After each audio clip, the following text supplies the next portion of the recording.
Hello and welcome back to episode 6 of my vlog series about creating the art for a 2D video game. If you stuck with me through my launch last week, thank you, I appreciate it. And if you are new, there are 5 videos all released last week that walk you through this project and show you what has been created so far. Today I am going to be working on some assets for the blacksmithing portion of our game. And I will have a time-lapse going on in the background, showing me drawing the forge, and the little flame animation that goes inside the forge, which, by the way, if you're watching this video for an education on animation, please do not learn anything from me. I know just enough about animation to know that I do it wrong, but it works for our purposes. So anyway, you're gonna see me doing a little 12-frame animation for a little flame that goes inside that forge. And I think I also have footage of me creating the raw ore, like the iron and the copper, that you can mine in the game and then put in the forge to smelt into bars or other things. I'm not sure if I got any footage of me actually creating those bars, but I'll show you the finished product at the end anyway. But while that is playing in the background, I actually thought I would talk about something else today. So I thought that there just might be some other artists out there who are interested in either making an independent game of their own or starting some other big project. And so I thought for today the subject of my video would be about choosing a style for your project. This applies to any artistic endeavor, not just a video game. So if you are starting a comic or a children's book, or maybe you're doing like a short animation, you've got to choose a style to execute that project in. And we all know, I'm sure everybody has been to a movie that looked super cool, but was just, like, dumb. I cannot be the only person that has happened to. A movie that is just visually amazing, but just lacked substance. So finding that balance of style and substance is really important, especially if you are an artist, because to us, style is very important. But nobody is going to stay for style. If they pick up a book, and like a comic book, and think, oh, they might come because it's got amazing art, but they're not going to finish it because it's got amazing art.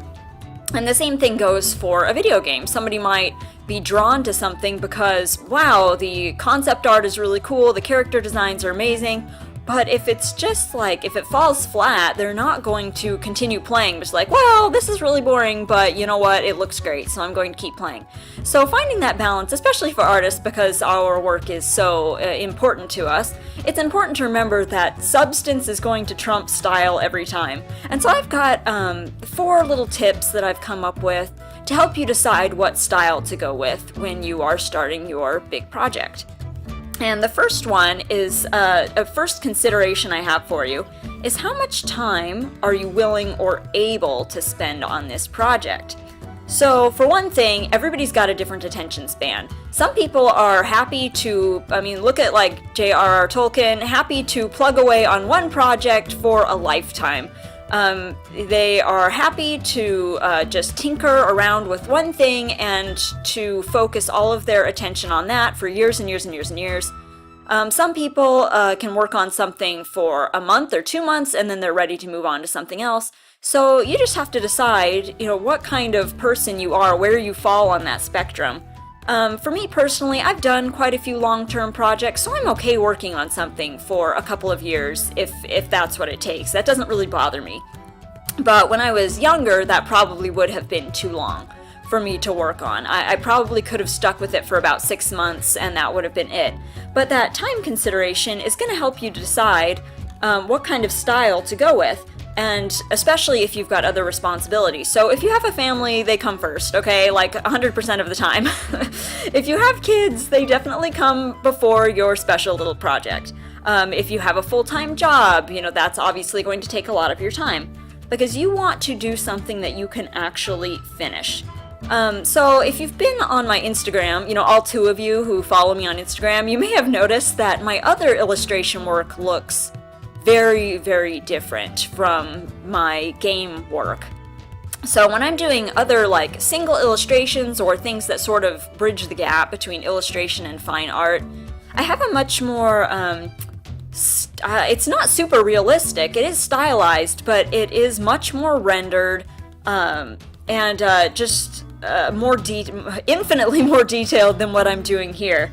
And for me, working on those kind of pieces is very cathartic. You know, I like to think about shapes, and I like to think about anatomy, and I like to think about composition and color and light and dark. I like to think about those things, and I can get in the zone just noodling away on an illustration like that. But if I was going to adopt that kind of a style for a project this big, it simply would not get done. And I would rather have a finished project than an unfinished, beautiful project, I guess, if that makes sense. While I love working in that other style, and I still do it, you know, if I'm going to do something a little bit shorter form, like maybe a children's book or just a 3-part series of illustrations, sure, I will love to draw that way. But each of those illustrations can take me anywhere from 20 to 40 hours at least. And I just don't have that kind of time to spend on this project. And so that's one of the reasons I fell back on this other style that I've used for other long-term projects like comics, which is, I don't want to use the word sloppy. That's not very nice. It's very freehand. Yeah, that's a good word for it. We'll call it freehand. It's very freehand, and it's much, much quicker for me to execute than one of my other illustrations. Which brings me to point number 2, which is don't discount convenience. We say convenience like it's this dirty word, like, oh, that's convenient, so it must be a bad thing. But honestly, convenience is good. So I would say when you're trying to decide what style you're going to do your project in, choose some rules for yourself. This will also help you keep it consistent. So for example, on this project, one of my rules is that I only use a few colors. So at the very beginning of the project, I picked out a color scheme. I have it saved in Photoshop, and I only use those colors with, very few exceptions. And that just removes a lot of the decision-making process. I only have, it's maybe a dozen colors, if that, to choose from. And if I only have those dozen to choose from, it removes all the other options, and it really makes it a lot quicker. Another thing that I did was I do all flat, hard-edged shadows, so there's no really rendering. I use the same brush. It's like one of the ink cartoon brushes for all my outlines. And one of the other things I did is I cheat perspective all over the place. And I think I'm actually going to do a whole other video about just some of the shortcuts that we've taken to, get this project off the ground. So I'll just touch on that briefly, but one of them is that I cheat perspective. Everything looks wonky, and because everything looks wonky, it's consistent, and I don't feel free to disagree, but I think it works. And the other thing, of course, when we're talking about convenience, is just ask yourself if it communicates. Because if it communicates, then it's doing its job, and it doesn't really need to do anything further. Sometimes I think it's really easy to overcomplicate things because we think, oh, it's not pretty enough or it's not polished enough yet. But if it communicates, that's all that really matters. So, for example, this, I'm working on this forge here. Is it like a completely medieval, realistic forge? Well, no, but does it do the job? Well, I think so. I'm just going to say yes. So my other point, number 3, was make something you can live with. So you don't want to draw in a style that feels unnatural to you, feels uncomfortable, or just is really boring for you. So, for example, I have done some hyper-realistic work, not a ton of it, but I had to do some in college just for various classes, and it can be kind of fun, but it just doesn't hold my attention. So if I had to do a whole project that was just photorealistic, I would be bored out of my skull.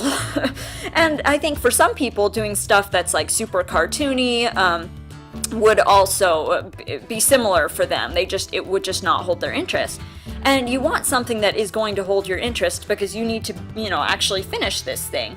And part of that is deciding what is important to you. So if perfect anatomy is important to you, or beautiful environments, or clean lines, or whatever. There's always going to be things that you absolutely have to feel good about this project, but there are other things that you're probably going to feel like you don't have to have.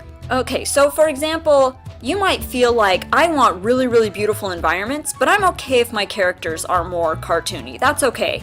Or you might feel like, you know what, it's really important to me to have super clean, sharp lines, but I'm okay using like really minimal color. It doesn't really matter to me if this thing is not in full color. Or you might be the opposite, like I really want this to be super colorful, but I'm okay if my proportions are wonky, I'm okay if the line work is a little bit scribbly, that's okay with me. So you just have to decide what is important to you. And so my last point, number 4, is to consider what is appropriate for the tone and genre of your project. So this project, for example, is family friendly, it is kind of humorous, and so doing something in like a cartoony, very flat sort of style really works. If I were to do this in a super gritty, kind of dark style, I don't think it would really fit with the tone of our game. Same thing if I were to do it super hyper realistic. I'm not sure it would actually be as effective as doing something super cartoony, but your project might be different. It might be super whimsical, it might be like very dramatic, it might be like an adventure type game. I mean, you just have to look at what you are making and what style would be appropriate for that thing that you're making. So I hope that these 4 tips have helped a little bit. So I'm going to go over them one more time just to remind you. So tip number 1 is how much time are you willing or able to spend on this project? Number 2 is don't discount convenience. Number 3 is make something that you are happy with or that you can live with. And number 4 is what is appropriate for the tone and genre of your project. So hopefully those little tips help you. And here in just a second, I'm going to show you what I've been working on here in the background. I'm going to show you what it actually looks like in game. Okay, we are back in our familiar kingdom, and as promised, here is that forge that you just saw me draw. There's the forge, and there's that little flame animation. As you can see, it is glowing nicely there. And up top here, we have a little progress bar, which is basically just to show you the progress that your blacksmith is making on whatever job you've given him to do. And I'm just going to show you really quick how that works. So if I open my menu here, as you can see, I've assigned Zomit here, my dear friend Zomit, to be my blacksmith. And if I go over to one of these chests, I stored a bunch of raw iron and raw copper in this wooden chest here. I can actually put some more in there too. And I am going to go back over to the forge, and I'm going to select as a pickup location. Zomit needs to know where to go get his materials to make whatever it is I want him to make. And I want him to make, let's have him make a copper bar and an iron bar. And so for pickup location, I'm going to select that chest there. And for his drop-off location, the place he will drop off his completed iron bar and copper bar, I'm just going to choose the same chest. You can choose anywhere you want. Alright, now let's just wait for him to start his work. He should be coming out any second. There he is. There is Zomit. As you can see, he is heading over to his chest. He is going to take his tool. He's got his hammer there, and he's picked up his materials. And he's just gonna wail here on this anvil until this progress bar is completely full. And as you can see over here, we've got a tiny little icon. You can see that little copper bar icon, so you know what he's working on. And he's finished it, so he's gonna go over here and drop it off in that chest for me, where I can go and pick it up and put it into my inventory. Here we go, a shiny copper bar, and there he goes again. He's going to go make that iron bar, same process. But those, I just wanted to show you this so you could see all of those sprites that I just made and actually see how they look in-game. So I hope you've enjoyed this. Next week I will be back with another video, and until then I hope you enjoy the rest of your week.